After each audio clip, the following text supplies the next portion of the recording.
டேலண்டடான youngsters நிறைய பேர் இருக்காங்க. பட் வாய்ப்பு கிடைக்க மாட்டேங்குது. Chennai motors, Enfield group of companies, அங்கே 6 months அப்ரெண்டிஸாக இருந்தேன். நான் 1991 சொந்தமாக ஒரு பிஸ்னஸ் ஆரம்பித்தேன் ஈரோடில். இது டெக்ஸ்டைல் ப்ராசஸிங் ஏஜென்சி. அந்த பிஸ்னஸில் நஷ்டம் ஏற்பட்டதுக்கப்புறம் தான் ஒரு ஆஃபர் வந்தது எனக்கு. சினிமா துறைக்கு வரதுக்கு முன்னாடி மோட்டார் சைக்கிள் ரேசிங் வந்து எனக்கு ஒரு ஹாபியாக இருந்தது. ஆனால் இப்போ பண்ண முடியாது. அன்ஃபார்ச்சுனேட்லி ஒரு ஆக்சிடென்ட்டில் அடிபட்டு எனக்கு ஆப்ரேஷன் பண்ண வேண்டியதாக இருந்தது. 1.5 வருஷம் வீட்டில் உட்கார வேண்டியதாக இருந்தது.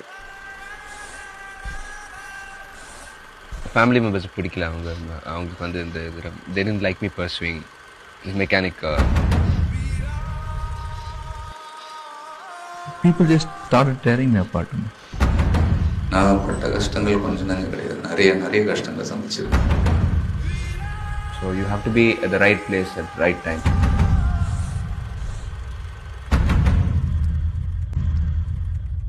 சொல்லு, என்ன வேணும் உனக்கு? ஸோ ஆட்டோமொபைல் இன்ஜினியரிங் கற்றுக்கணும், ஒரு சொந்த ஒர்க் ஷாப் ஓப்பன் பண்ணணும். நானும் ஒரு நாள் ரேஸ் ஓட்டணுன்ட்டு ஒரு மோர் ஆஃப் அ ட்ரீம்.